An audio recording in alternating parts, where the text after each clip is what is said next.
Olá! Nesse vídeo nós vamos falar sobre as oportunidades e desafios de empreender na educação. No vídeo anterior eu compartilhei com você um pouco de um dado super relevante que falava que o Brasil até 2050 vai ter só 2% da sua população sem nenhuma educação. E o que significa isso?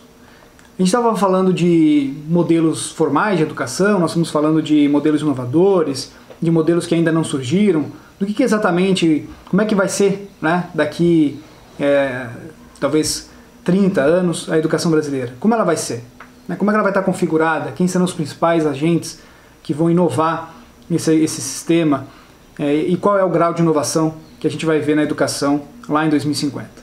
Isso é uma reflexão, talvez não exista uma resposta agora, mas essencialmente a gente pode ter alguns caminhos para desenhar o que vai ser essa educação lá em 2050. E o grande desafio que a educação enfrenta é trabalhar num cenário completamente volátil, incerto, ambíguo, hiperconectado e incerto. Então a gente está falando desse mundo VUCA, né? E aí agora tem um H aí no final que diz da hiperconectividade. A gente está vivenciando a capacidade da gente se comunicar por diferentes meios e levar a educação por diferentes meios, e essa educação não só unilateral, mas também super colaborativa. Então o grande desafio que a gente tem com a educação é utilizar diferentes meios e diferentes modelos para entregar a aprendizagem.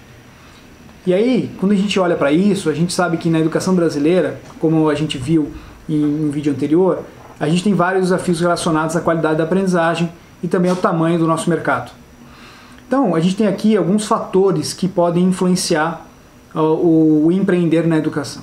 O primeiro fator diz respeito ao crescimento e à adoção da educação à distância, do ensino online, né?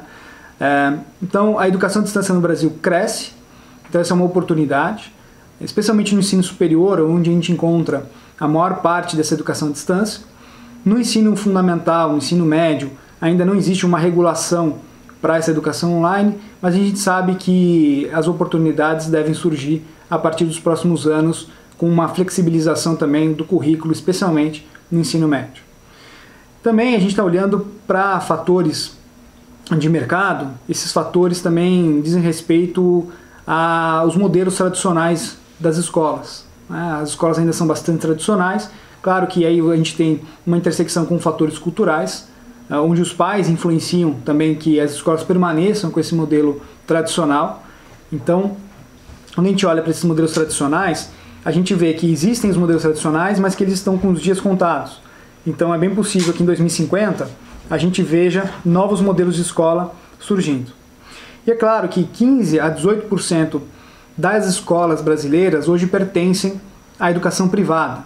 A gente falou que mais ou menos 75, 77% das escolas estavam no setor, pertenciam à rede pública, e o restante pertence à iniciativa privada, o que significa que nós estamos falando de aproximadamente mais 65 bilhões de reais movimentados pela educação privada, o que é bastante.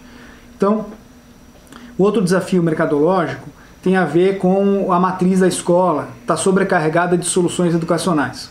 Quando a gente fala do empreender na educação, a gente está falando de criar soluções.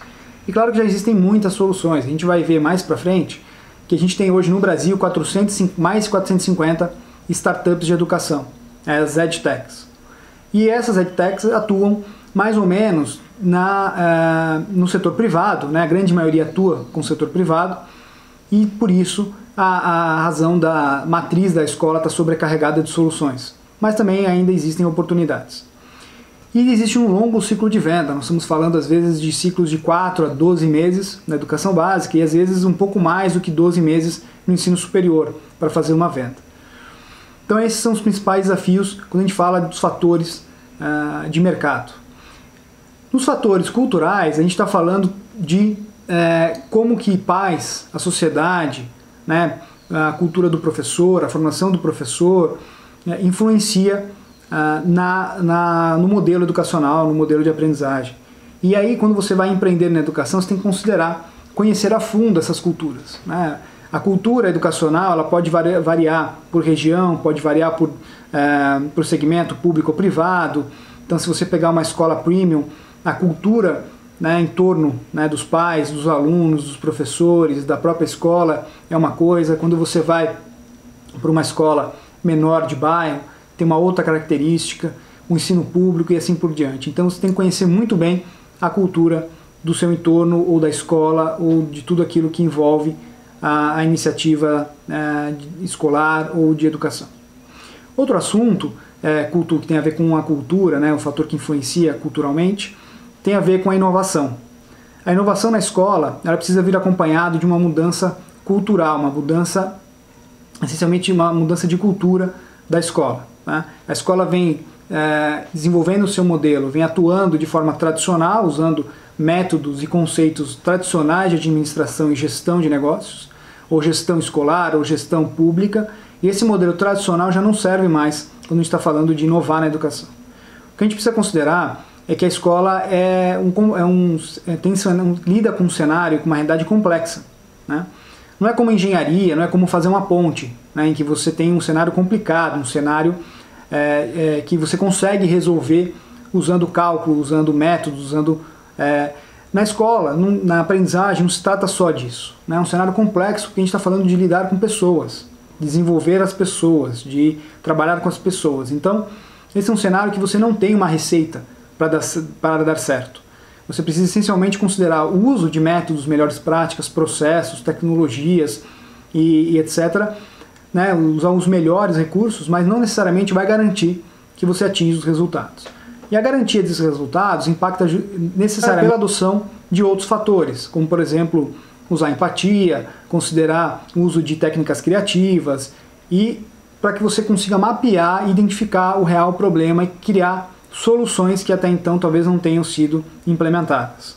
Então, existem vários desafios complexos em torno da aprendizagem da educação.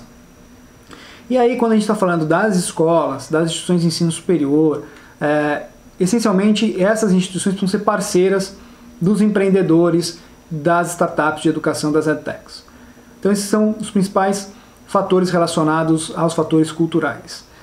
Quando a gente está falando dos fatores econômicos, a gente está falando essencialmente das edtechs, aquelas em estágio inicial, que estão começando a desenvolver seu produto, a sua ideia, conseguir captar investimento nessa fase. Os fundos de VC, os investidores anjos, têm pouca experiência no investimento nesse tipo de negócio. E as métricas de retorno estão sempre atreladas a outros mercados, e não necessariamente com benchmarks do mercado educacional. Então, tem um desafio enorme, né, da maturidade do ecossistema para investir nessas startups em estágio inicial. Depois, o retorno é sempre de médio e longo prazo, normalmente de longo prazo, para essas edtechs. E aí esse é um desafio de rever as premissas desse investimento. Depois, o Brasil tem alto risco pela desvalorização da moeda e, claro, para atrair investimento estrangeiro. Então a gente tem um desafio econômico, especialmente quando se troca de governo, para que a gente consiga considerar que o Brasil é atrativo para investimento e que é possível arriscar ou assumir mais risco nesse novo empreendimento. E aí, por último, a gente está falando dos fatores regulatórios e políticos. Nos fatores regulatórios, a crise fiscal pode impactar a realização de novos contratos e a execução de pagamentos, principalmente em municípios. Então, quando a gente fala de vender para município, vender para o setor público, esses são fatores que podem influenciar negativamente o novo empreendimento ou o empreender na educação. Tem ciclos longos de negociação, né? Então nós estamos falando aí, às vezes, com secretarias que levam mais de 12 meses para tomar essa decisão, quando tomam, e muitas vezes são decisões políticas e não decisões técnicas sobre a contratação ou não de uma solução. E os processos de licitação são longos e difíceis, né? Existem algumas iniciativas importantes hoje no país, mas que ainda não são efetivamente implementadas para garantir que os ciclos de licitação e compra de tecnologia educacional sejam reduzidos. Por fim, existe uma incerteza grande, né, da regulação sobre o ensino à distância na educação básica, né? Ainda não há um consenso, não há uma regra, não há uma definição sobre isso. Mas a gente acredita que nos próximos anos exista uma flexibilização para a oferta da educação básica no modelo híbrido. Bom, aqui eu falei um pouquinho então desses desafios, né, de empreender a educação. A gente falou um pouco sobre fatores de mercado, fatores culturais, fatores econômicos, regulatórios e políticos que influenciam o empreender na educação. Então, se você quer começar um negócio, se você quer empreender na educação, talvez esse seja um bom momento, mas você não pode deixar de fora todos esses fatores que podem influenciar e de fato influenciarão o teu negócio, a solução, a tua inovação na educação. Então acompanhe a gente aqui nos próximos vídeos para que você saiba como tirar a sua ideia do papel, como empreender em educação e resolver os principais problemas da educação e da aprendizagem brasileira.